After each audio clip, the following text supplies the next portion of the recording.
Hi everyone, আসসালামু আলাইকুম। চলে আসলাম নতুন একটা ভিডিও নিয়ে।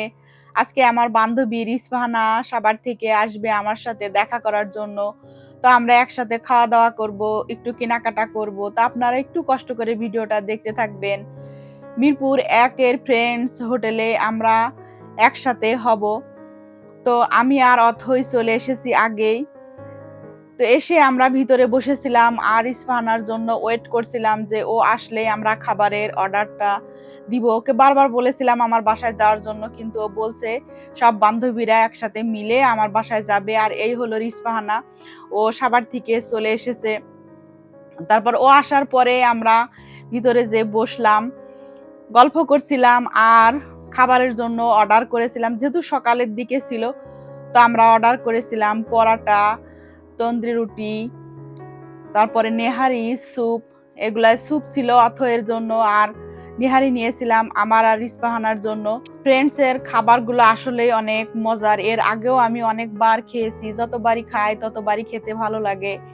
তো আজকেও চলে আসলাম আর খাওয়া দাওয়া করলাম। তো অনেক ভালো লাগলো যে আমার বান্ধবী এত দূর থেকে আমার সাথে দেখা করার জন্য চলে এসেছে। এটা আসলে অনেক একটা ভালো লাগার ব্যাপার।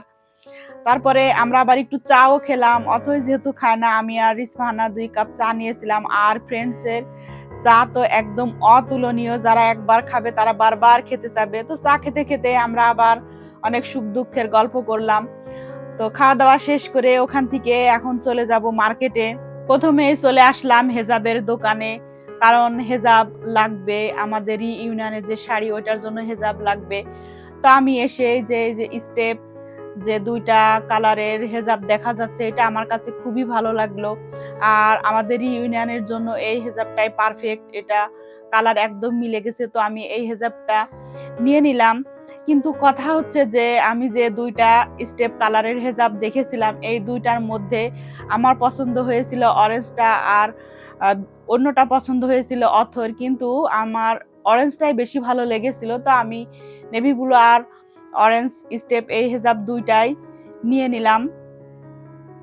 ওখান থেকে নিয়ে আমি আবার চলে আসলাম টেলার্সে। আমার টেলার্সে আবার একটা ড্রেস দেওয়ার দরকার ছিল। তো আমি টেলার্সে এসে ওনাকে সুন্দর করে মাপ দিয়ে বুঝিয়ে দিলাম জামাটা বানানোর জন্য। তারপরে আমরা আবার একটু ফানটাও খেয়ে নিলাম। এটা খাওয়িয়েছিল রিসফাহানা, আর ইথির জন্য আবার কিছু আইসক্রিমও কিনে দিল।